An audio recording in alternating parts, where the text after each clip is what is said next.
it's the closest we can get to dying without dying, because you feel dead. You can read as many books as you want and all the definitions you want from an orgasm, but until you experience it, you're never gonna know what it is. And how did you get into psilocybin, psychedelics, and facilitation? Abandonment can also be when you abandon yourself because you're following somebody else. How was your first experience? It was insane. I became the whole. I became God.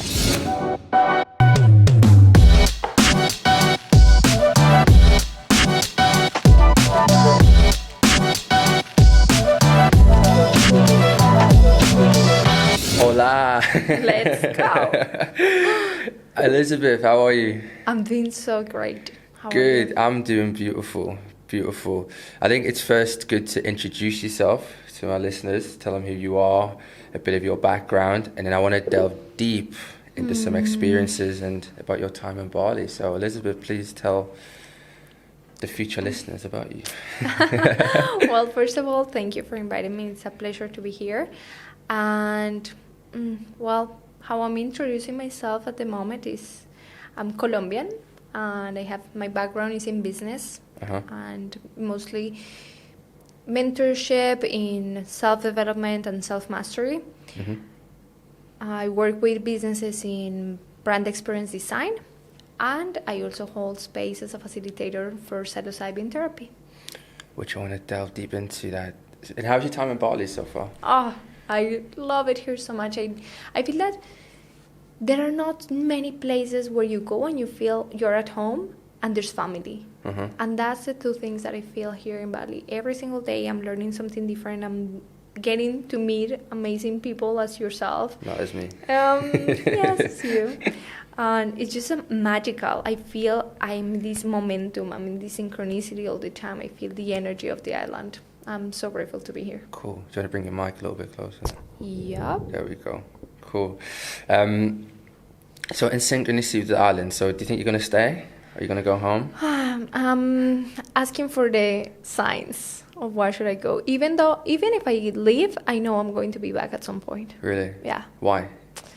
This island has something that, I always say, like, everything's just a key to open places within yourself. And this island is opening things within myself that I enjoy discovering at the moment. It's just aligned with the person I am at this moment of my life. You keep saying at this moment, so do you change who you are inside? I think that every single day, I'm not the same person I was yesterday. I'm not the same person that I was a week ago or a year ago. And I like to give myself the space to be who I am at the moment. I have no idea who I'm going to be in a year. I actually was talking about this yesterday with someone when he asked me, like, so I'm vegetarian and I have been for almost 4 years. But I would never say I will always be vegetarian. If at one point in my life in the future I feel that my body is aligned with something different, I'll give my body the space to be in synchronicity and alignment with what my body feels in the future. So yeah, now, it is like it is. How do you function in society? Because I think people want to put labels on people, right? Like how they're trying to judge people individually. And if people keep changing, if you keep changing, is that a problem to other people around you? Or have you just sort of aligned yourself, or are you just flowing through? So when people say, are you vegetarian? You say, yes today, and then tomorrow you're not. Then yesterday, and then tomorrow you're not.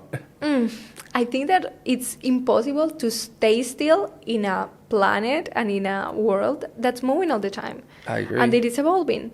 So if I would set myself in an identity that's like ecstatic, I would not allow myself to grow. Grow is evolution, and grow means you have the space to expand. Yeah. So I think it's just, even society requires you to evolve. Yeah. I agree. And what about relationships? How does that hold in a relationship? You know what? I think that will be the secret for a relationship. Because when two people fall in love, and like talking about romantic relationships, when two people fall in love, in 1 year, even in 1 month, you're not going to be the same person. So for me, the key would be to find ways that the new version of this person and the new version of this person keep falling in love with the new versions of each other every single day, which is work, but it's also exciting because you get like, you are curious to see and discover this person every single day in new ways and in new forms. I hear that. What if you don't like the new person? Probably it's because you are evolving in different ways, and you can decide either this person is evolving in a path that's aligned with yours or is not.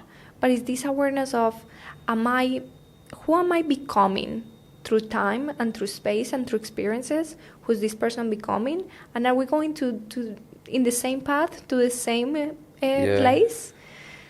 It's just about that, like, alignment and I agree with that logically, but sometimes emotionally it's different in a relationship, right? Because you can definitely view, if you're in a relationship with someone, that you are going in different paths, but you still love them, so you hold some sort of attachment to them, and you don't want to let them go, even though you don't like, or not that you don't like, but it's not aligning to your core values of where this person's going. How do you think, have you ever experienced that yourself in relationships where you've grown apart but you really love the person but you don't like where they're going?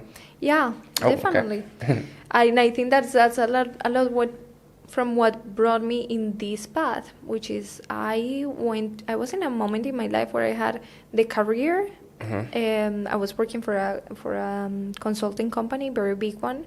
I was living in Switzerland. I had a relationship, and it seemed like everything was right, but I wasn't happy, and I felt this thing like I want something different. I want to create impact, and somehow I felt that the person I was with wasn't really like understanding what I felt inside of me, and his vision was different. But I think that if I was to go in the way and the place where he was going, I would have totally lost myself. Yeah. And that's a price that you cannot pay, because at the end you are the only person who lives your own life. That is true. So it's like you find each other in the middle, and you either, if you stay together and holding from that space of attachment, you're even holding your own potential or holding the other person's potential. I agree. Who knows, maybe the path expands, you go and you grow, and then you come together again when you are in synchronicity. But staying in a place because you are attached, I don't even think that's true love, because you're not allowing the other person to. I agree. I've definitely been through that recently. How has it been for you? It's tough, because I had to learn, man. I had to learn a lot about myself. I had to learn how to handle things. I've come from a place where, we'll talk about, but through psychedelics and through psilocybin, I've learned how to love, because I've never came from a place of love. So I'm always questioning myself: is this the right and wrong thing? Am I doing this out of a place of my ego and attachment? Am I doing these things out of a place of love? But yeah, I definitely went through a separation recently, and it was tough because I really loved the person. I still do love the person. Yeah. I still love their pure soul, However, just through time, saying you grow together or you grow apart, and I think through time we grew apart, and I was holding on to an idea of what things was meant to be, or what things were, and it wasn't. And I think it's hard for me it was hard for me to get over that idea. Do you know what I mean? Yeah.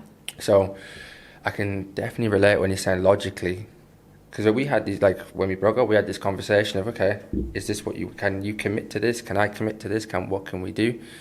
But deep down, I don't know if it's I've got abandonment issues, so I don't like to be, I don't know, there's a side of me that I don't like. So when I feel like I'm being abandoned, it comes out, and I have to handle that. Myself, and then so it was tough. I don't think I don't know, maybe yours is different, but I don't think relationships really end. They end good, but I don't know. I don't know. That's just my perspective. Yeah. You see, and thank you for sharing it, because at the end, life, abandonment can also be when you abandon yourself because you're following somebody else. That is powerful. Ooh. I never thought of it like that. I've been trying to, especially recently, I've been definitely trying to find myself, find out who I am, what I can offer, and I just want to spread more love, because recently I've just discovered how to love and how to love myself. Like even how when we had this relationship breakup, it definitely came from I started honoring myself and my own vision and my own goals. Yeah. And I didn't want to live in somebody else's shadow. And that's how it came about. But yeah, I'm still learning. I always think I'm just still a child. Like I'm just a child. Like every day I'm a child. I'm just discovering new things, figuring stuff out, making mistakes, and just a child. But yeah, we're talking about romantic relationships here, of course. Friendships, I don't know, like friendships, I think for me are always just friendships. I think actually just on the point of relationships before we move on, I think the hardest part of like breaking up from a relationship for me is losing the friendship. If that is what people have experienced too. But for me, it's like, because you have a best friend and you love them.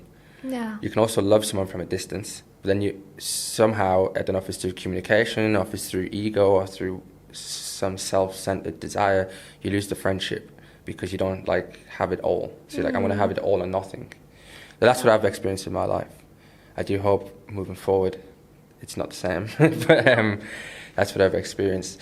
So tell me about let's go back to the start. So you have a business background. So that's where you started off in business, or in the corporate world, should I say?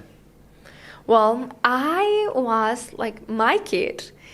Every single time that I was thinking about my kid through healing and through all this path of awakening, my kid was always like so well behaved. It was almost like a grandma kid, always like studying and doing the things right and getting scholarships and being the first one in class and putting myself like there in the academic world and also studying. I decided to join business management, and then when I left university, when I graduated, I started to work for a big company, which once I was there, and it's what I was sharing with you, I realized that definitely gave me a position or a title, a tag, but I was feeling like I'm helping companies to do better at something that is not aligned with who I am. I'm helping companies to sell more products that I know are not good for the environment. I'm helping companies to reach a bigger target or a bigger audience of selling stuff that I know it's so bad for people's health. That's just incoherent. So I was feeling one way, but thinking another way, saying something different, and then doing something different. Really not finding that I was not at peace with myself. Yeah, I was going to say, how did that affect your life? Just the lack of motivation, because also there was a very like the environment and the way that we work in consulting was very like workaholic, so you are working very hard for something that is not coming from your heart. So I just felt this lack of motivation of what I'm doing it for. What's the why behind all this that I'm doing, and it wasn't there. And how long were you in that world for? Well, for that one company for 1.5 years, and then afterwards I was by myself as a freelance for, I don't know, 3 years more. Okay, so a long time, quite a long time. And how did you make the adjustment to where you are now? Like, how did you make the first step? Because I think a lot of people who listen, a lot of people, especially follow me, want to make a step into doing what they want to do. It might not be what you're doing, what I'm doing, but like what they individually want to do. And in the corporate world, don't know what to do. Like, how did you make your first step into moving into your own path? This is a disclaimer, because I think that not everyone has to do it the way that I did it, because I told you, when I had all these things that I thought I was supposed to have and supposed to do, I didn't feel happy. And I left Switzerland. I was living in Switzerland by the time I left Switzerland. I left that relationship. I stopped the projects that I have in Switzerland, and I went back to Colombia with no plans. And obviously people was like, you're leaving all that for what? I was like, I don't know. But I didn't know what I wanted. But I was sure I didn't want to keep going in a path I didn't want it, because I knew that every single day I was going further from myself. I can relate so to deep, so deep. And I was like, I know that the way back to myself is going to be harder if I keep going in this direction. So I left everything. I went back to Colombia, and in Colombia I have so much time to bear a lot of free time. And I sat in meditation with myself, and I went deep in no rush, and I decided to sit with myself and really ask myself what I wanted. Where do I see myself in 5 years? I asked that question, and I saw this woman, like businesswoman, high heels, and I don't know, like on a stage. I was like, okay, I'm going to take this woman and I'm going to clean her from what the society wants from her. Then probably no high heels. I'm going to take off and like free her from what family wants from her, the titles and the tags. I'm going to free her from what my friends want from her.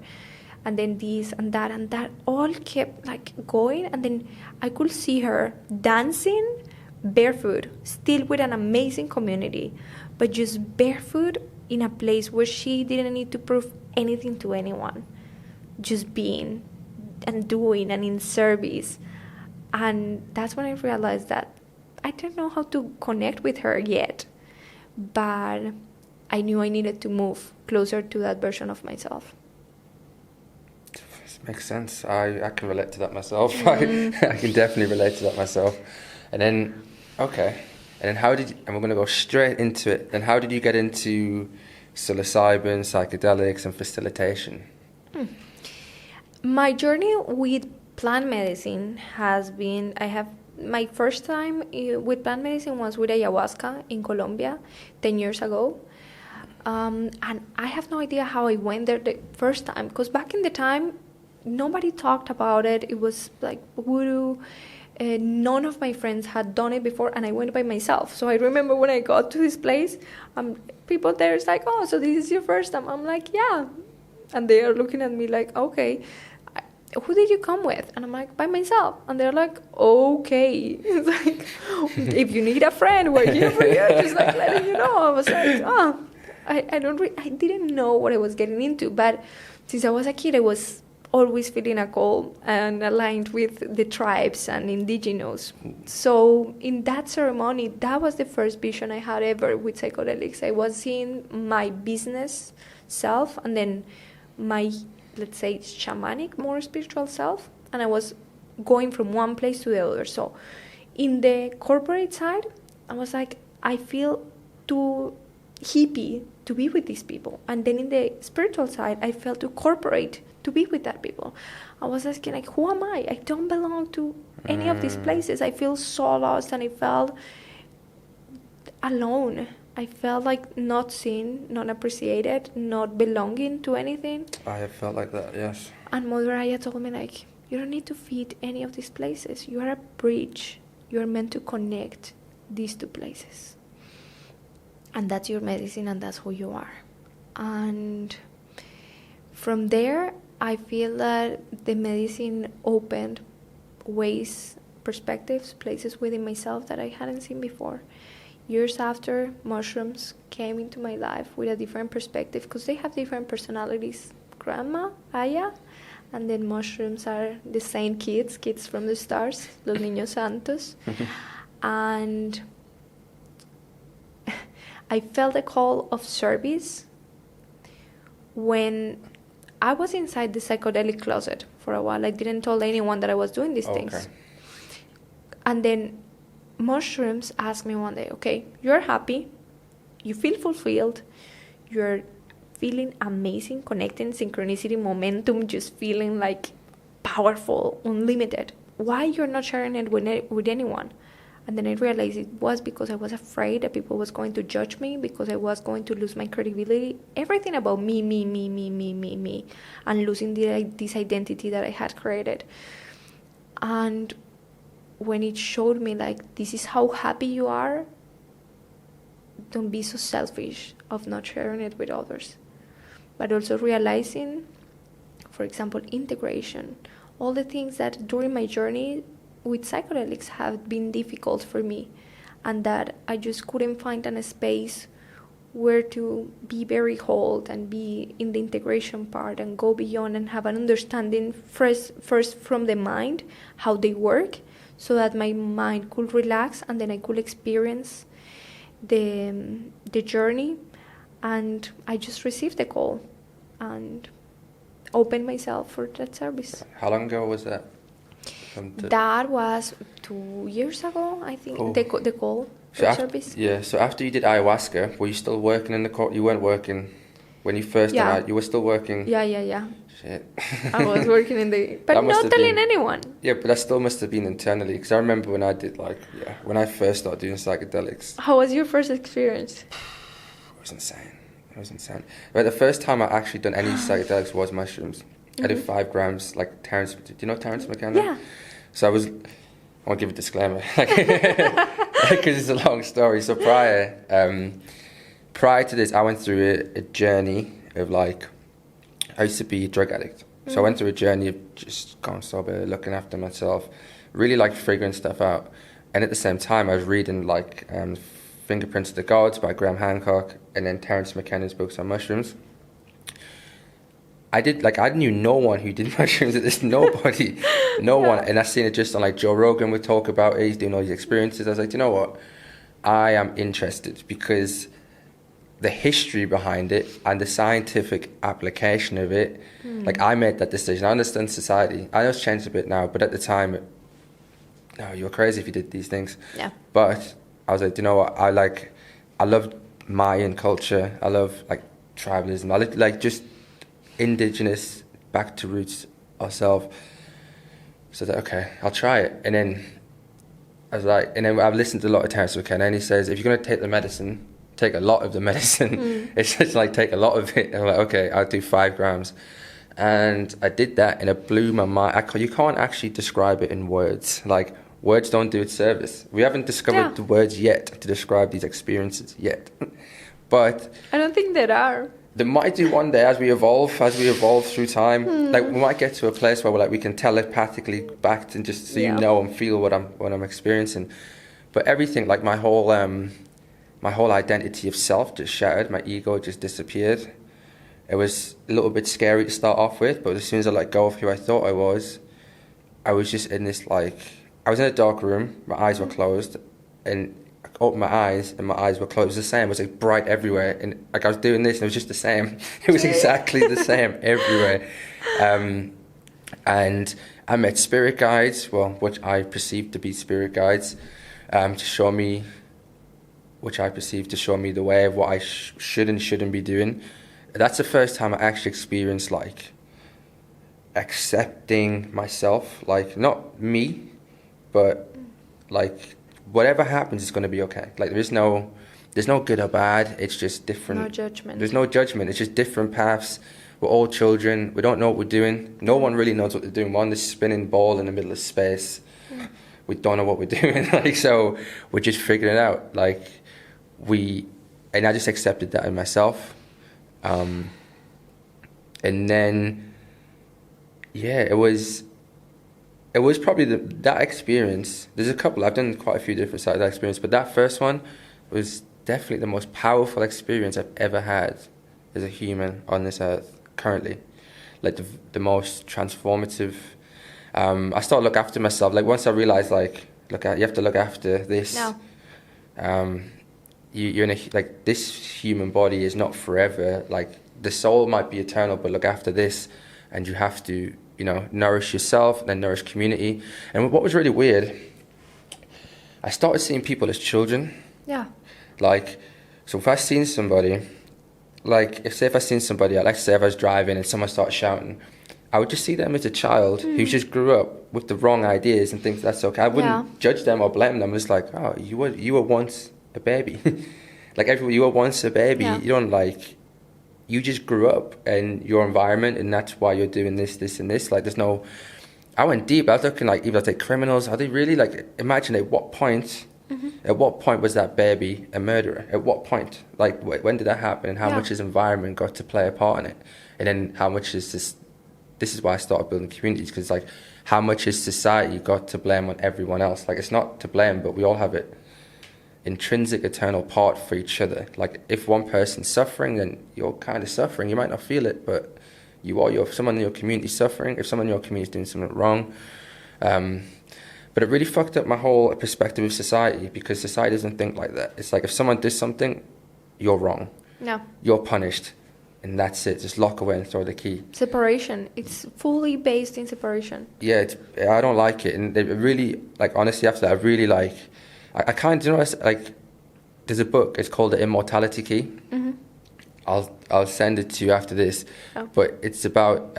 Because I kind of think mushrooms or psychedelics is the actual key to unlock the truth. I have to tell you something about that. It is the actual key, because once you like step through that door, there's no turning back. Like there is no turning back. And then once you realize like the majority of what you believe was bullshit, the majority of fucking what we're doing is bullshit, and there is an actual truth that needs to be sought. Yeah, so I see it as the key. And then like a couple of weeks later, I will get onto your key thing. I did DMT, you know, DMT. DMT is dimethyltryptamine. It's like, from my perspective, mushrooms times a million. Like you go straight to the source. You take DMT, you go straight to the fucking center of the universe. There is no like building up and waiting. No. You go. Total ego dissolution. Everything just explodes, and everything. Words don't even make, like, nothing makes sense. You're just observing. Your ego dies. Automatically, whatever that you think you are, that just disappears completely. And you are at this point, which I literally think it's the closest we can get to dying without dying, because you feel dead. It's so scary, but so beautiful at the same time. Being okay with death. Yes. Being okay with dying. Yes. Like, and I was going to get to that. After that, like, my whole life was good. I don't care if I die. Like, that's why I sort of, like, changed my path, because I realized I'm living a very unfulfilling life. Because I think it's safe and secure. Because I'm afraid of what might happen. I'm afraid of death. Like I need money, so I'm secure. I need this house, so I'm secure. And after that, I was like, fuck this. Like, I want to be secure. As long as I'm breathing, I'm fine. Like, I can figure it out. As long as I can be anywhere. I could be in the jungle and like with my friends in the Maya and just have nothing. That'd be fine. I could have a penthouse in London. No, it doesn't matter. Like, I'll be absolutely fine. That experience was crazy, absolutely crazy. And like the person who was facilitating, she ended up becoming my girlfriend. Like that, we ended up getting together. But it was like a nice, yeah, because like during that time I was experiencing love, and then she was there, and it was all, it all worked out beautifully. It was all great. That's so beautiful. It was. It didn't end beautifully, but it worked out beautifully. Or maybe it did end beautifully. I don't know yet. I'm trying not to judge. It always teach you what you need to learn, but this experience, when you said this is one of the most powerful experiences you have had in your life, that's like more than 80% of people that has been in a ceremonial or a therapeutical way of doing plant medicine says something like that. Now, even in the studies, they have these questionnaires where the questions they ask is like, can you describe your experience using words? Most of people say no. Like, we're talking about science merging with spirituality. Is like, I always use this example. You can read as many books as you want and all the definitions you want from an orgasm, but until you experience it, you're never going to know what it is.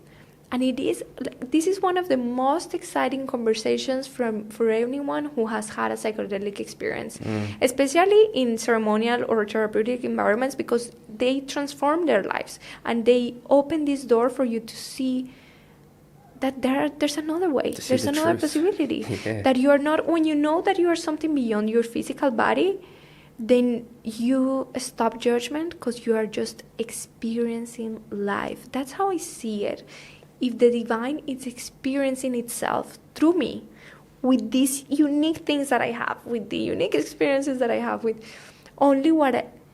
there's only the way that it can experience itself through me, having the most delicious, expansive, amazing experiences. Because the experiences the divine has through you are totally different based on what makes you unique, your experiences, what you like, what's good about you, what's not so good about you, let's say that way. So that frees you to know you're just experiencing.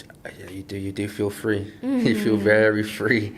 Yeah. Whatever you're right, free if it's human form. It depends on who you ask. Depends on what you get. But that's the beauty of it. Everyone has a good individual experience. But you're right. Everyone feels the sort of like you feel better. Like, Because at the end, you realize that the only thing you have to free yourself from is yourself. It's your that's own it. mind. It's the only thing that's holding you. It's the only thing that's. Yeah. It is. It's in. Yeah, you have to get a hold of your mind. And when you're sitting there with yourself, meditation for me is the most powerful tool. Because it is about every single day you're doing it, and it's consistency. But psychedelics is this meeting that you're having with yourself. You're sitting there and you're not going anywhere. No masks, no lies. You're seeing yourself fully, looking at yourself at the eyes. That's hard for some people. And when you're in meditation, you could probably just open your eyes and you're like, oh, I don't want to go there. Yeah. But when you're in psychedelics, it's like, we're doing this. Yeah. Yes, and it is hard for some people. There's many people that feel afraid of seeing things they are not going to like, of seeing things that are going to be scary. But when you're in ceremony or therapy, you don't have hallucinations. You have visions. Even if you see something that's scary, you know what it means for you. Even if you see, I don't know, there's a huge thunderstorm, you know what's that storm. You know it's probably your thoughts. You know it's probably rejection. You know it's probably the pressure that society has on you, so that you can work through it. And that's the thing of the keys now that I remember. Yeah. Like, this is the most beautiful. I went on a psilocybin journey asking for my purpose and how could I serve better. And literally mushrooms told me, you are a key keeper. I will see everyone around me as houses. So it showed me, you just need to give them the keys to open places. I think the same thing. Within themselves. and I was going inside like people's houses, and I was like, wow, they live in a mansion. I will see these huge houses, palaces, and I will see them in the living room, sad. I was like, and I was hearing this message, they don't know that they live in a palace. You need to go, and I will see all these golden keys. You go, and you give them these keys. And I was like a tour. I was like, oh, here, open this door. And they were like, wow, is this who I am? I was like, yeah. I was asking mushrooms, do I need to bring something? Do I need to bring a gift? I mean, I'm a guest. And they're like, no. You just give them the keys and you just open, like turn on the lights, and they're going to be happy with that. And that's what I feel that I'm doing. I'm not a guide. I'm not a shaman. I'm just facilitating the keys for you to find the shaman within yourself, the guide within yourself, that you feel home within yourself, and that you can discover there's a whole entire world beyond what you think you are. Powerful. So beautiful. I'm coming out of this journey. I'm like, I'm a key keeper. They were like, you're a housekeeper. I'm like, this is the coolest job ever. Thank you. That's good. And you do that full time now? Keeping keys for everybody? Yeah. Everything is a key. Yeah. Everything is a key. This, for example, when we were talking about relationships, this person is a key for you to find that space where that immense, unlimited love resides within yourself. That person is gone. The love is not gone. You can love them. Yeah. You haven't lost a person or a friendship or a relationship. They're still there because you have that love within yourself. It's not going anywhere. And when you don't want to push it out, then you enjoy it. Oh, I have that in my life. People that's not anymore in my life, but I love them so much and I'm so grateful. And I can close my eyes and think about them and just feel so much appreciation and love. That's a good place to be. So good. That's a place I want to be, if I'm honest. I'm working on it. I'm definitely working on it. What's been your most transformative psychedelic experience? Well, I can imagine ayahuasca was pretty... If people don't know, actually, I think, because I have a lot of listeners, ayahuasca is it's like DMT. It's made from two plants. Right? Yeah, it's You roots. can explain it better, yeah. So ayahuasca comes from the Amazon. It's called ayahuasca or yahe. For example, in Colombia, we call it yahe.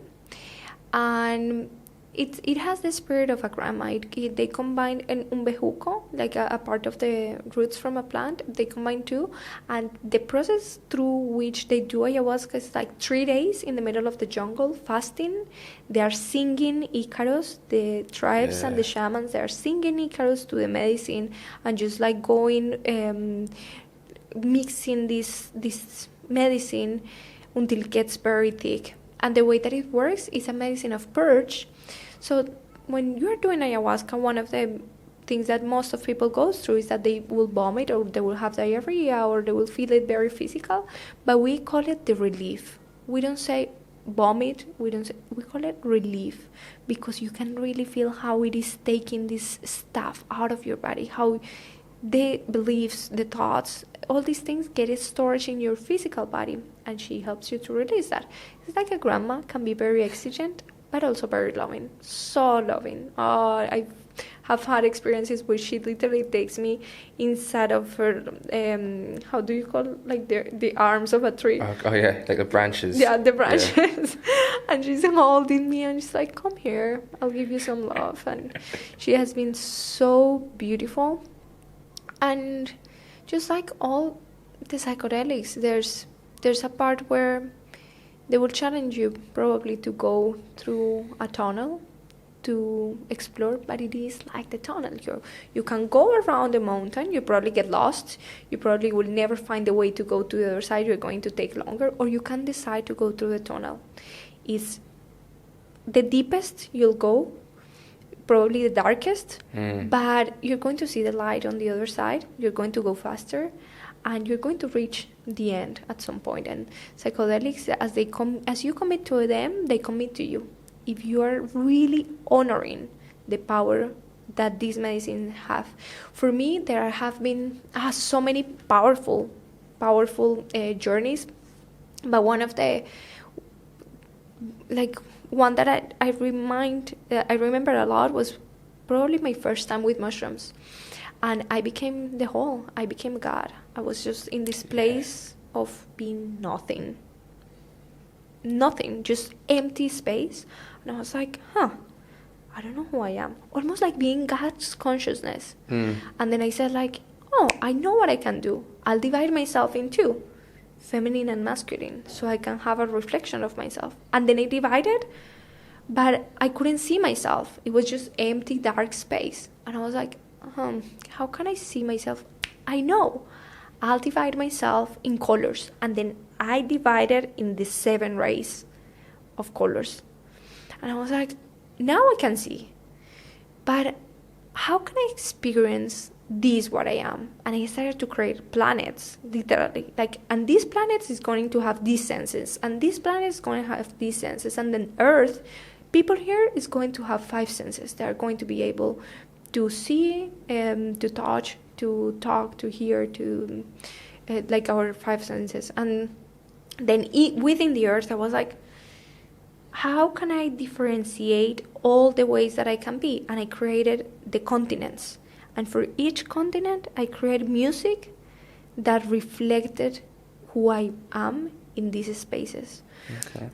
There, I experienced, it started to rain, and I experienced being the rain falling in me and experiencing being both. I experienced being like a kid eating an ice cream in Mexico, and I was the ice cream and I was the kid. I experienced being born as a child in Africa, and I was the fetus. I was the baby and I was the mom. And then my dad called me, like in the real world. Well, I don't know which one is real or which one is more real. But then my dad calls me and he's like, hey, how are you doing? Because my family knows and supports everything that I do. But he calls me, how are you doing? I just wanted to check on you. And I could feel me as my dad and as myself. Oh, so whilst you were...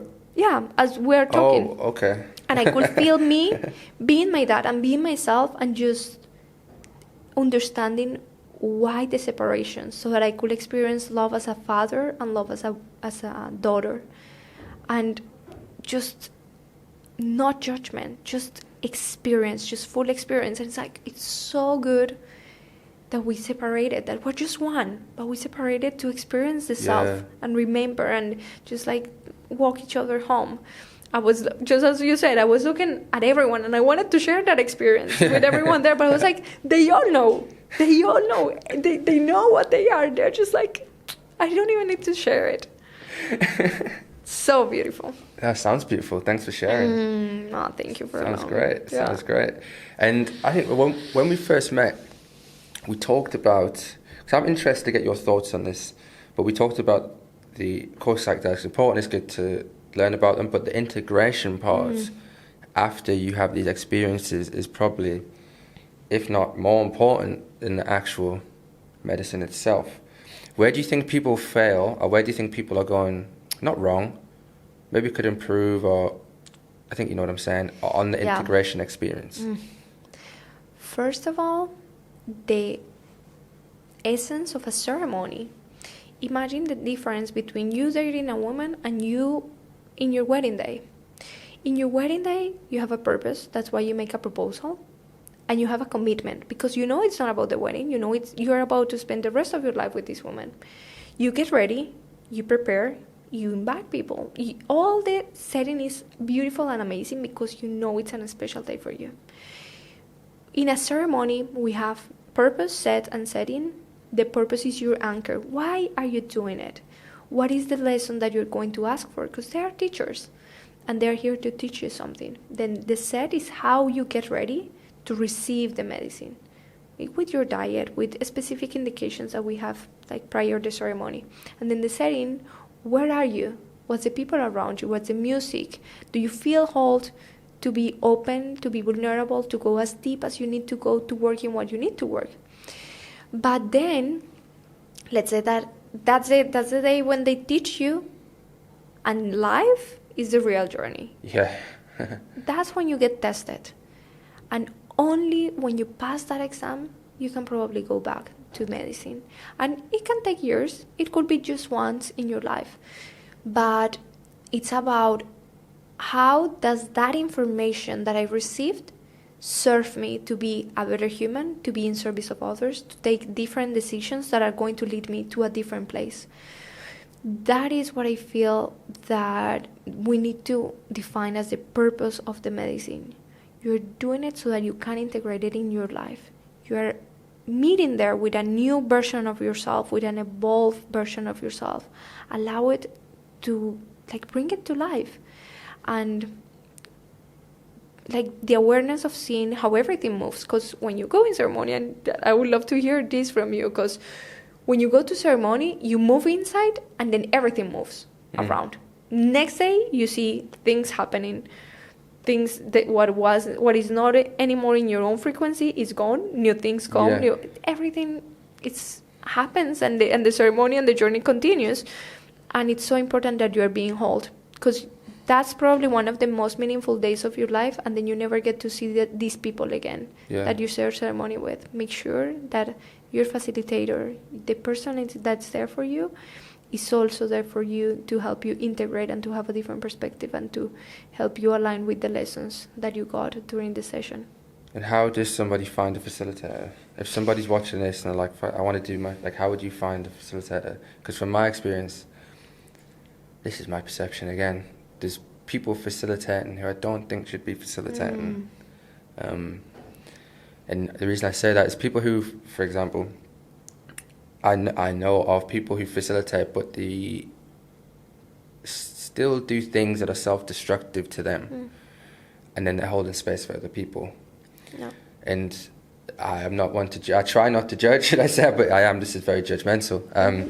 I don't believe that they should facilitate, but it's not up to me. But how would somebody choose a facilitator? How could they find a facilitator? Is there something to look for? Is it just a connection? What would you say? The way that this works is very crazy. I feel that in my case, mushrooms normally bring the people that I'm intended to facilitate for, and that there's a connection. And once you put the purpose, once you know that this medicine is calling you, you allow yourself the space to find this person, and somehow the medicine calls you. This is what we learn from the tribes, and this is what indigenous always tell me. There's no way you can manipulate, or that you can control, or that you can find the medicine. When you are ready, it finds you and it calls you. What you're looking for in a facilitator is a person that you feel you can trust to go as deep as you need to be vulnerable.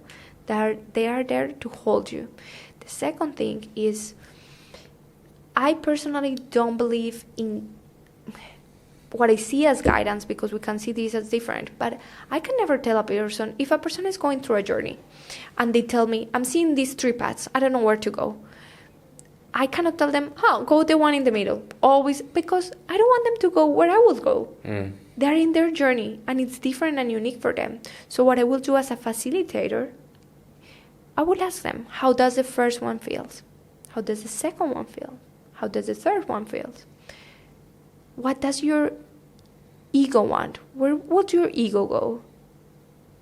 Where does your soul want to go?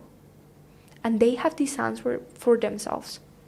So it's just a person that facilitates that self-awareness and that self-analysis.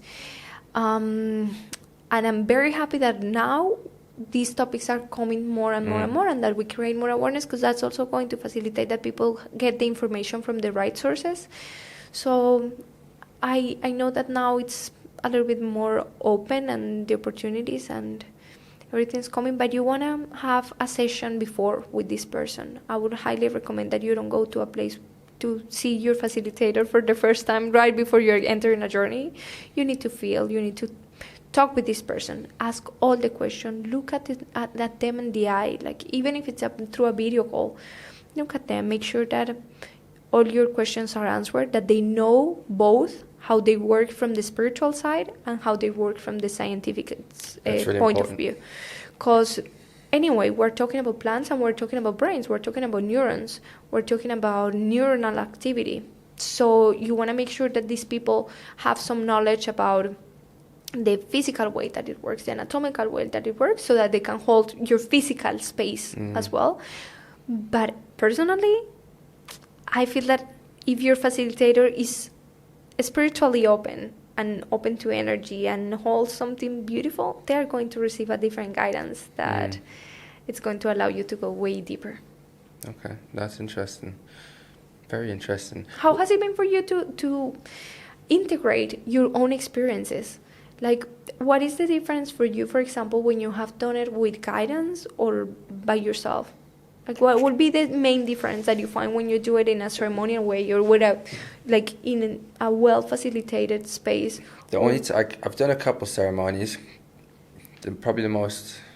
I've done some bad ceremonies, like ceremonies with people that I shouldn't have done them with. But it was a lesson. But the ones that I've done when I was in Mexico, right when I was living with the... I forgot the name of the tribe.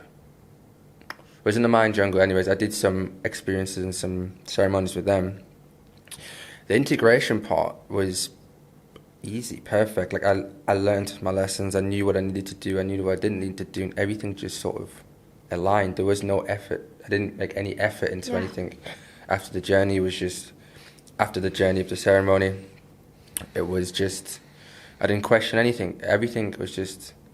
It's really hard to explain these things. Like, when you're saying them out loud, because in my brain it makes sense. And I'm like, you go in and you come out a different person. And I accepted that person, and then I just continued. When I've done them by myself, the integration part is a little bit difficult because a lot of things don't make sense. And it's trying to make sense of things that don't make sense. And it's only you that have experienced that thing. So you know, like, you can't really speak to anybody. You can speak to people, but, you know, you just talk in a different language. It's like you talking Spanish to me. It's like, I can understand you trying to communicate, but I don't know what you're saying. But I definitely actually prefer doing them by myself. I really do prefer doing it by myself now. I really do. But the integration part is a little bit trickier. Now it's getting better as I do. A lot of the time I do journey with mushrooms in particular. It is by myself with great intention. And it's normally now, there's two reasons why I do it. One is like for a pure intention. Like maybe there's something I just don't understand. Or like, you don't just feel the energy's off and you just don't know. Obviously you do because you went through that. Like you don't know where you need to go. And then I will ask the mushrooms or to give me some creative guidance into where to go. And the second way I trip is just for curiosity of what is out there. Like do you know what I mean? Like, I want to understand from like, say like Terence McKenna, I want to understand like what this all is. Because like when I'm tripping, the first thing's like, holy shit, this is just being made in my brain. This is here the whole time. There's no like plug. Do you know what I mean? This is my brain is now producing this, and just by eating a vegetable like a mushroom, I can see all of this. So like there's 2 ways. Like I do that probably like once a year, where like I will just, my pure intention is just to really like, I get a pen and paper and I'm just trying to, I'm not even asking, I'm just looking and just writing stuff. I'm just writing and drawing what I see. And yeah, that's the 2 times I would really journey on psychedelics. But yeah, sorry, I went way off track, sorry. Yeah, no. I went way off track.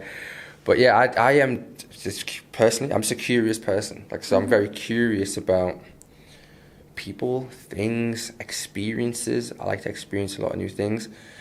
But when I do like these psychedelic trips of like, where you literally forget your name, like you forget everything, you forget everything, they're a little bit tougher to integrate back in.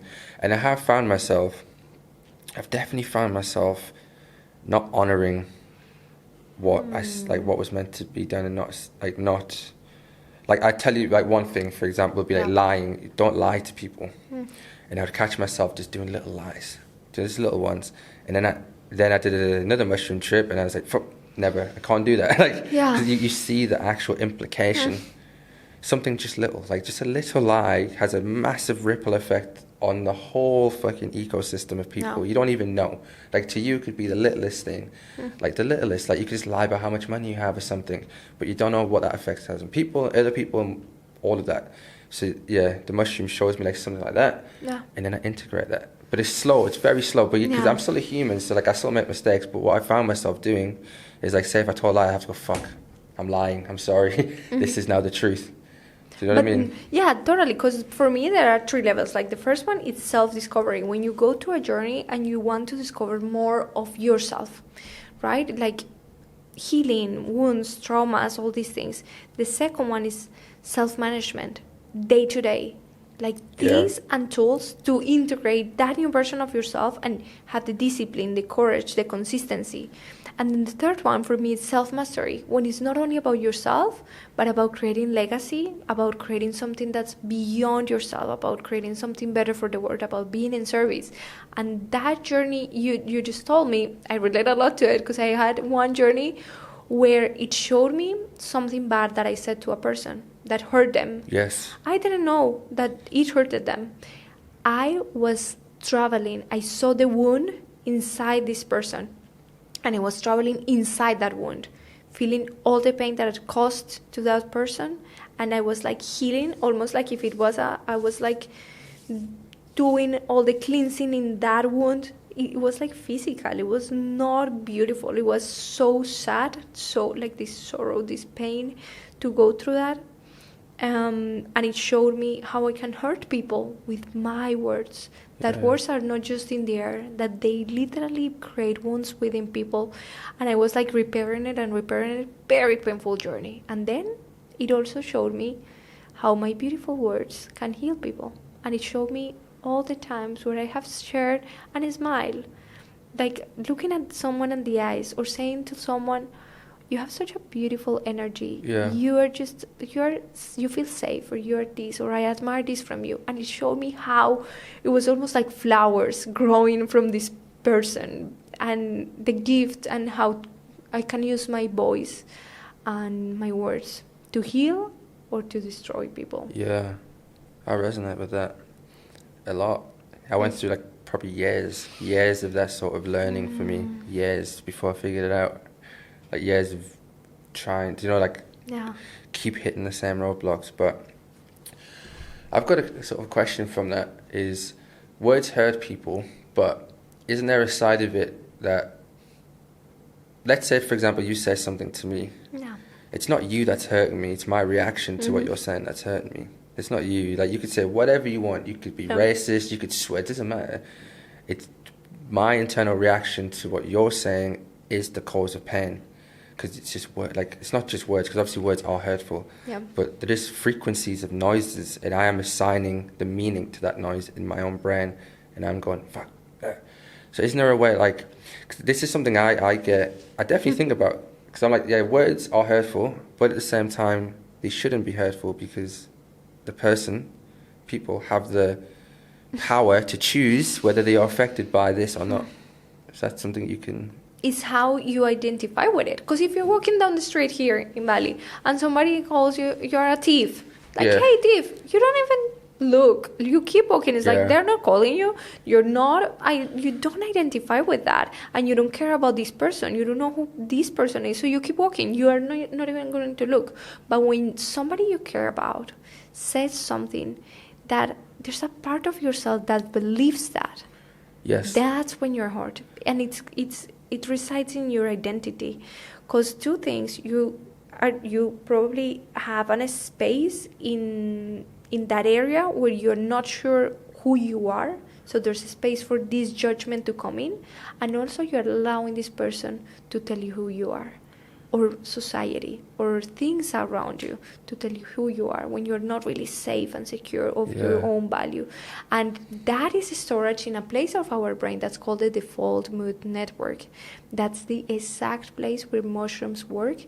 And we will think that it's by making it faster and like having all these visions and so on, but no, it's actually making it slower so that you can see, who am I? I'm this, and that, but is this really serving me? Is it allowing me to grow, or is this keeping me on a cage? Yeah. And then, like, freeing yourself again from yourself. What has been for you the moment through psychedelics or the journey where you feel you have changed your identity the most, or that you have, like, see a whole different perspective of yourself? When I was, like, I think prior to Costa Rica, actually, prior to that, before that, I used to work in finance. Mm-hmm. Like, it's probably similar world to you, like 12 hours a day, 7 days a week. You don't switch off. The only thing I wanted was a lot of money.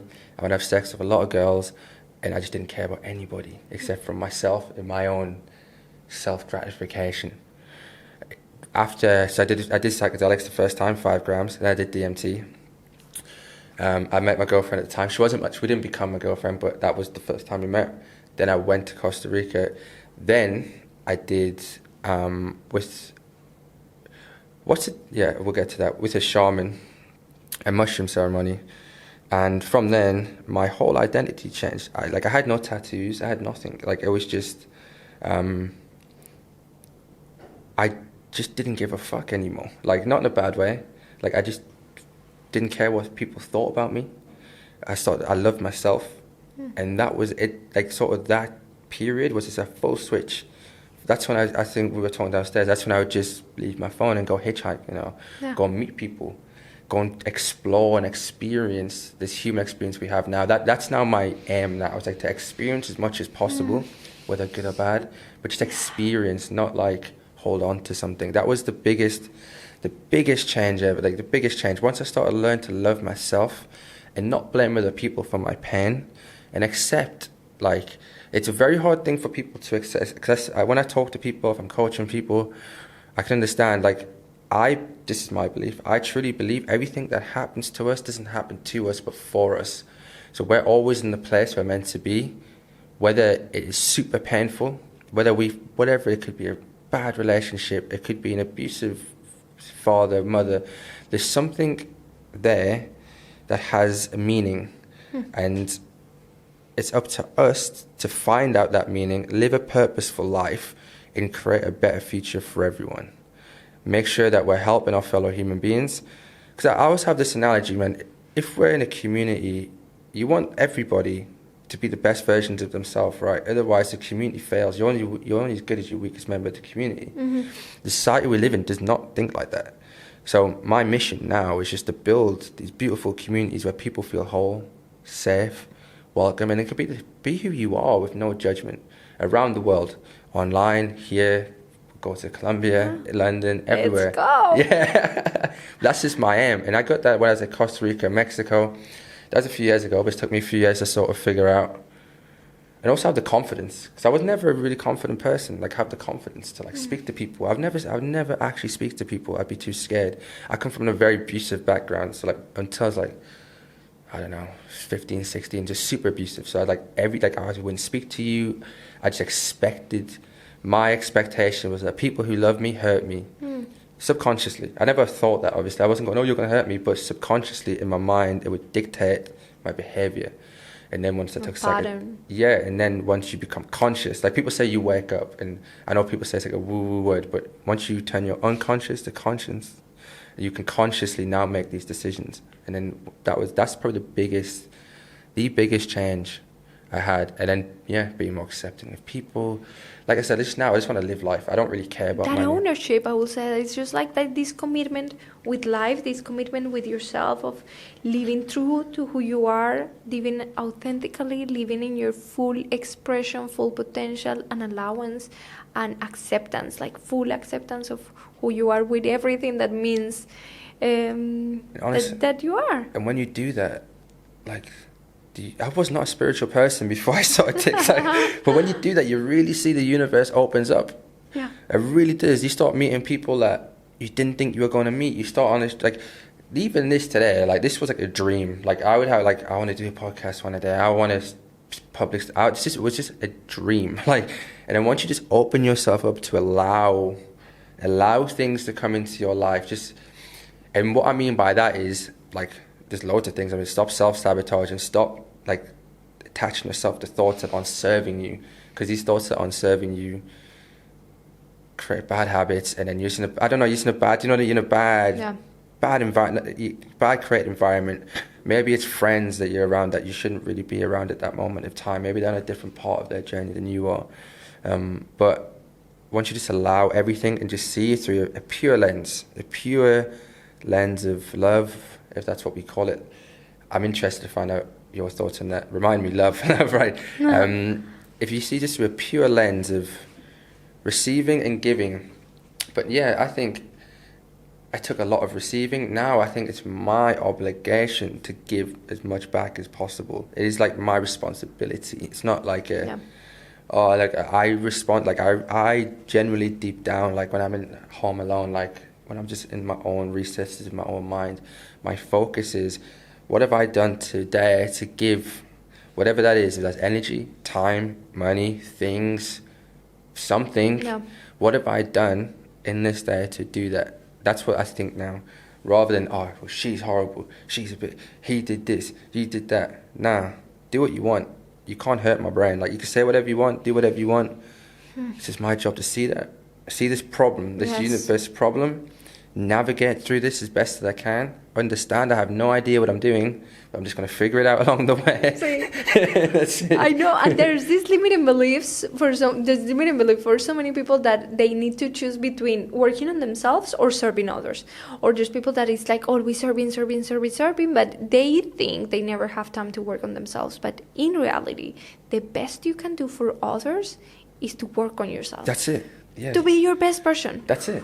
And you're like a magnet. Like you have to. You can only give what you have. You're like a plant. You have to water your own plant. Grow. You have to grow yourself to become the god or goddess or whatever it is you think. But you have to be the best version of yourself. You can't. I believe that too, because I see it when people are helping so much, but they're not doing anything for themselves. And then in their mind, they're thinking, like, this is great. But I'm like, no, you have to become the person. I always say this: you have to become the person you want your kids to be. You have to be that person. You really do. Stop lying, stop drinking. Or what, if you want to drink, if you want to do all them things, but stop doing self-sabotaging actions and behaviors that you know that are ruining your own life. And you're just telling other people or helping other people. And it's good that you help other people. It's great. It's fucking fantastic. But the true, like, it's your life. It's you individual. Well, I'm speaking, it's you. This is your life. You're responsible for you. That's what you're responsible for. And then once you get that, then you have time to, like, shine and grow out of that. But we need to get everybody to a place of, like, this is me thinking, look, I could be totally fucking wrong. Like, I'm very accepting of this, because I know it comes through my lens. Yeah. Like, people could be watching this going, fuck, he's an idiot. That's fine. I am an idiot. I don't know shit. Like, I really am. I could be so wrong. But I think we need to get to a point where everybody is self-sustained, reliable, like on themselves. Maybe not happy, because happiness is emotion that comes and goes. I don't think you should really be in a state of happiness all the time, personally. But I do think that we're in a society now where people are powerless. They think they're powerless.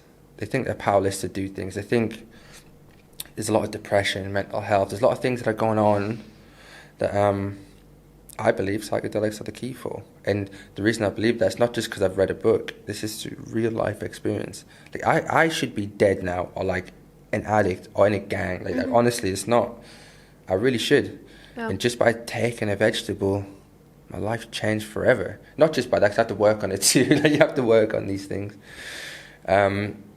But by having this door and opening this door, I feel that once you discover who you really am, once you just, I even said that once in your lifetime, this is an experience that everyone should have at least once in their life. I believe that. In the proper way.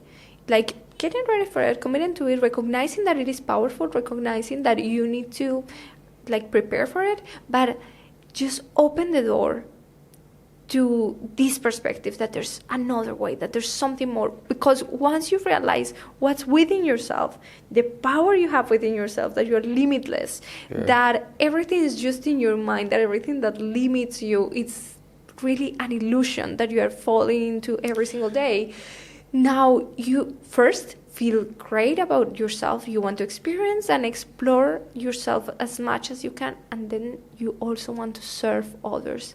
Because if you have these unique gifts, if you are who you are and you're brought into this planet and this existence, is because you can give something to others.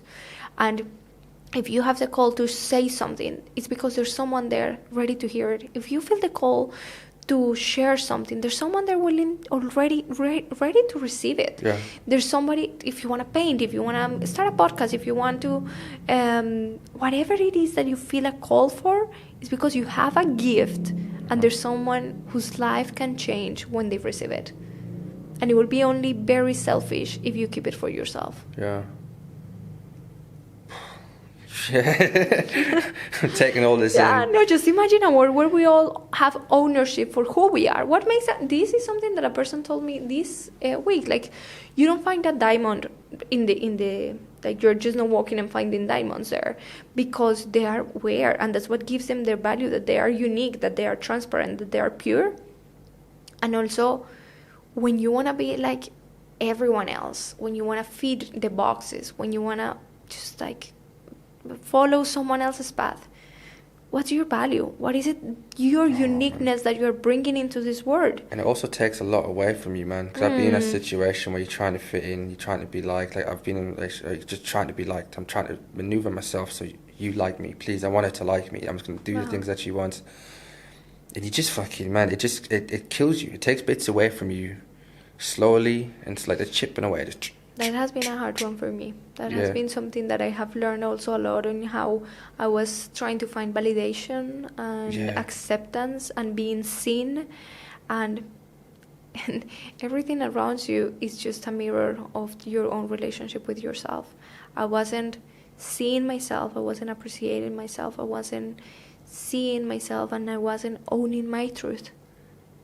I felt something, because also psychedelics give you something that you can't explain with your mind, but you just know it is true. Do I know we are connected and we are one? And then here in this space, there's energy that we're sharing, and there's something that's rising, and there's a frequency to it. Yes, I'm sure. Like, I know. Can I explain it? No. Honestly, there's many things I can't. But I know from my heart, with clarity, with certainty. I know things now that are like my truth, with no doubt. I knew all my life, for example, I don't need psychedelics to tell me that my moms love me. I always knew it from my heart. But once in a psychedelic journey, I was in my mom's body, loving myself and understanding how much she loves me, the way that seeing myself through her eyes, I felt me in her belly when she was having me. I was feeling my heart beating inside of her body. I was feeling how through her mouth I was being fed. That's something that one of the most precious gifts that allowed me to honor my mom as I do now. And it's good. just like this knowledge of unshakable certainty that I'm the word for her, that she loves me unconditionally. And where do you think, I'm interested in history, the spirituality, and the science behind it. So where do you think they came from? There's so many, like, not where they came from, but like, I've heard so many different theories, man. Like, it's what made humans evolve. I've heard that's called the stoned ape theory. Terence McKenna talks about it a lot. Like, just I'll explain. Like, the human brain doubled in size over a period of time where it shouldn't have. And they believe that's when our ancestors were eating mushrooms from cow shit. That's why they started eating mushrooms and then expanded their brain into learning about language, love, empathy, and human connection. Some people think it's aliens, like they come from like outer space, and like, which kind of isn't that crazy. If you do psychedelics, that's not actually a crazy idea. Like when it's actually not that crazy of an idea. And then like I watched, there's a Netflix show, something about, have you seen a Paul Stamets mushrooms? He talks about the magic mushrooms. That's it. Mushrooms. Watch that, magic mushrooms. Magic mushrooms, and then how to change your mind too. Yeah, like when you learn about like, how the mycelium connects underground and communicates with trees, and how like the spores are in the air. It's like everywhere you breathe like 20% spores. I might be making that up, but like it's a percentage of spores that you're breathing all the time. And it's literally communicating. It's like the same as your brain, like how your neuro-linguistic network is in your brain. It's the same as how mycelium acts. And you see when you put like the seeds on the subway system, and you put the mushroom on, and it created the Japanese subway system quicker and more efficient. In the smartest way. It is crazy. Like that stuff to me, I watched that and I'm just like, that's when I do mushrooms. Like, right, like tell me what is it? Yeah. Well, what does it mean?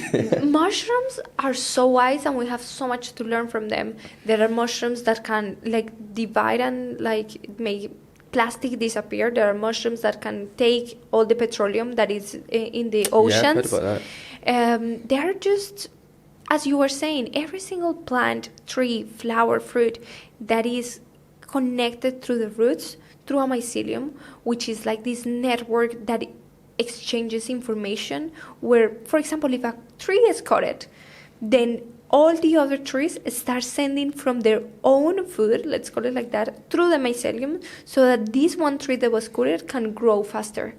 Because that's the one who needs us more. And that's, for example, the way that the body works. Your heart knows what's the heart for. And your lungs, they know what they are for. Your lungs are never going to say, no, I'm kind of mad with the heart today, so I'm not going to breathe. No, it's a system, and they know what's their place, and they know that together, by making their own unique thing, they can keep the body alive. And mushrooms allow you to connect with that network when you know that everything's just part of the one, that everything is always exchanging information. There are structures and patterns and sacred geometry, which is the basis of everything we know as the material world. It's just going back to, it's like a different perspective. And for example, there's a Stanford, I'm pretty sure it's Stanford. I hope it is. But if not, I'll come back with the right information. But they did a study with psilocybin, where they take different scientists that had been working on a problem for more than 4 months. And they bring them in the study. It's a creativity study. And this study allows them to see these problems in different ways. It was 39 scientists. 39 out of 39 found a solution for that thing that they have been working on for more than months. So from there, new products, new patents, new discoveries, new solutions were formed, which is what's my, like right now, I'm in this phase of how can we connect businesses with mushrooms, with the medicines, so that people can come in these spaces with this perspective of what is it beyond of what I'm doing that can serve the world better, because they are like a channel for us to communicate with the spirit of the earth, with the spirit of nature, with the spirit of humanity, with the spirit of it all. that it's going to allow us to evolve in the way that we want to evolve as the new humanity, a humanity that's more empathic, more efficient, that shares more, that it's happier, that loves more, that it's more truth to themselves. So why do you think, because all that's beautiful, so why do you still think, from your perspective, psychedelics are illegal? There is one book from Poland where he says, you know what's funny? That the drugs that are proven to create like an slave mind are the ones that are legal. For example, sugar and coffee. Yeah. There are stories where they give this to certain animals and they literally start behaving as zombies. Yeah. They become better at work, they work harder, or they become addicted to the substance. And these things are legal, and not only legal but accepted. For example, also alcohol. Alcohol does totally the opposite than psilocybin. So psilocybin is going to connect your neurons, creating synapses, connecting your neurons and the dots in your brain in ways that they have never been connected before. And what alcohol does is that it breaks these connections. That's why you lost sense of time, or you lost... you do things that you don't even remember. You call someone you didn't want to call. You are doing these types of things. And that's socially accepted. But the things that seem to connect us more with the truth of who we are not legal. And I think it's also because they open a place for questions. Yeah. You start to 100%. question everything. Go for it, sorry. No, just like... Since we're kids, since we're born, everyone is telling us what to believe, who we need to be, how things are. And you just it's not like teaching you how to think, but telling you what to think. And the psychedelics allow you to think for yourself, question things by yourself. Yeah. And I do think that's the best for the system. I agree. How do we fix it? Do we get a new system? What do we do? I think every world leader watching this, do DMT once, or a psychedelic experience once in your life, just once. I genuinely believe they should. I think if you're going to lead the world, at least see do you know what I mean? Presidents, prime ministers, kings, queens, do a psychedelic experience, and then see if you can farm kids in India to make iPhones. Let's see, then see if you could do that sort of stuff. But I know I have the same perspective of why these things are illegal. But on the positive side, they're becoming more and more accepted, more and more. Here we are. Yeah, here we are, more and more legal. It was weird. Obviously, at one point, this is what I find insane too. At one point in our life, it wasn't illegal. Somebody made it illegal. It wasn't like. Who can make illegal something that comes from the earth? Yeah. It's you don't have the right to exist. You are natural. You come from the earth, but no, you shouldn't be here. Who has the right to tell something natural that they shouldn't exist? Follow suit. That's what we do. We all just follow suit. This person says it's bad, it has to be bad. And then we all just follow suit. But yeah, our ancestors, I believe, were doing these things. Our ancestors were experimenting. I also believe, psychedelics are... They're powerful, so there should be definitely... If we could have, centres or facilitation places, with scientists and psychologists that can facilitate these things, it makes it be so much better. And especially with drugs, this is what I don't understand, is doesn't matter if a drug is legal or illegal, people still do them anyways, and we know that. It's all people still do them anyways, but by making them legal, we make them more safe, make them more accepted, make it so more people can be benefited, or at least experience them. They might, more people can experience them. But yeah, we're definitely getting that place. I know Harvard's doing some studies now with depression and Alzheimer's. San Francisco just approved the... Yes. It is not legalized, but it is decriminalized. Yes. So I don't know. we're taking big steps. I'm very excited for this time in history that we're going through right now. And you know what? I don't leave it to the leaders, because I feel that also the trust that we have in the system is every time less and less and less. Because, for example, the pharmaceutical industry, we can talk about hours in the pharmaceutical industry. If there's an industry that benefits from you being sick, do you really think this industry wants you to be healthy? I think that more than that, we can create and we can change this by being us, the ones who spread the word. I was very afraid of coming out with these topics, very afraid. But you know what? If this is something that has changed my life, that I get to see every single day changes in people in the most beautiful ways. Like I cry, I don't know how many times a week about these stories and the beautiful things that I get to see and experience. Why wouldn't I share it? I feel that we are in a psychedelic closet that is just keeping us from being and expanding in the ways that we can. And we are being this. I think I shared this with you, but it's like when you go to a wedding and then you want to dance, but nobody's dancing yet. And then once a couple starts dancing, you're like, oh, now I can go out and dance. We are this. We are the ones who are dancing first. We are the ones who are enjoying and showing somehow that there are possibilities for other people that are definitely going to look different to the ones that we have experienced, because every single person is unique, but it's about them, about ownership. If someone is not aligned with their truth potential, there are keys. Yeah, everybody come dance. Come dance. Yeah, and you are the medicine, because for example, mushrooms themselves, they are not psychedelic. Psilocybin is not psychedelic.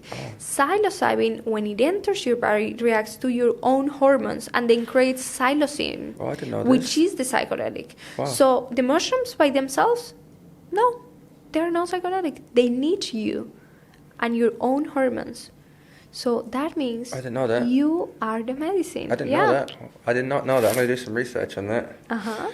I didn't know that. Okay. So your reaction to the mushroom creates the action, creates the thing. Do you, I don't know how to word this, sorry.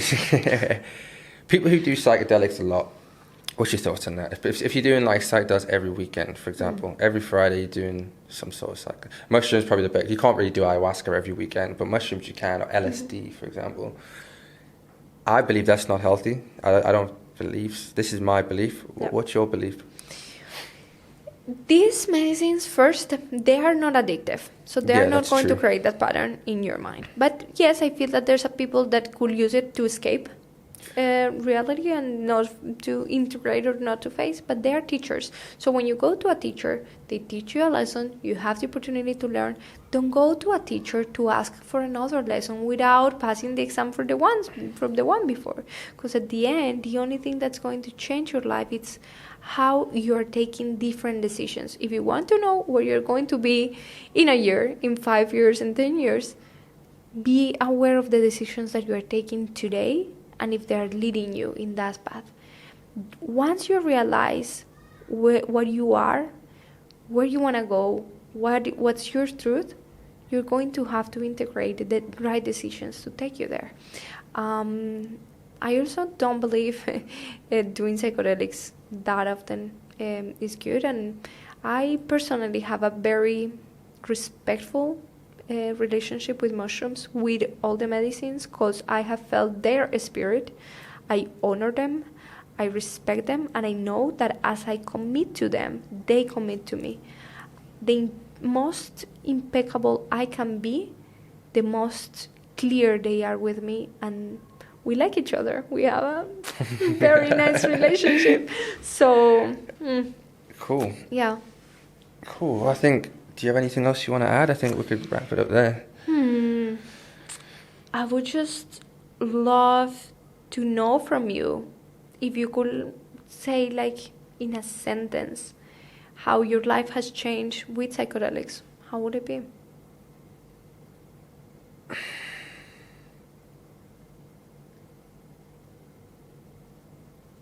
I can give you a sentence. Okay, no. Just sharing it. I keep saying it's good, but no.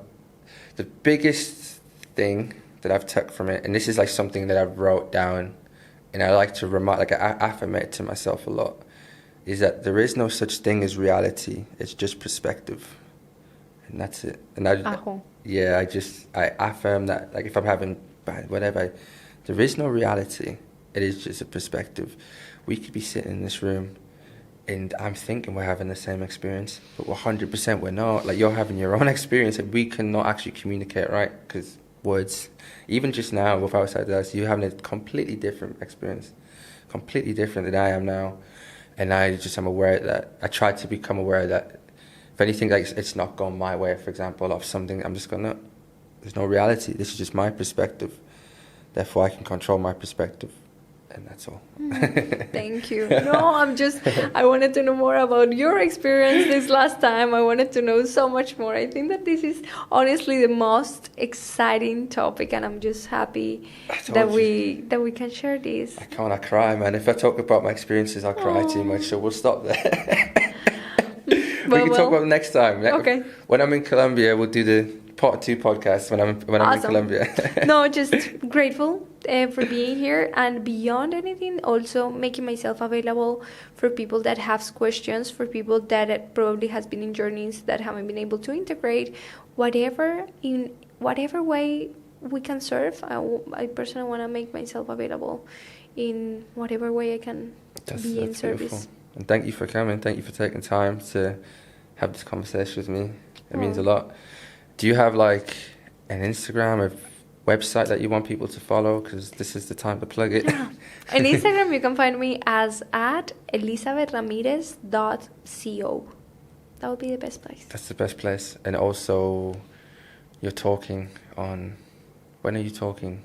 Well, I'm going to have a talk in Coach Cafe on the 22nd of September. Which is next week.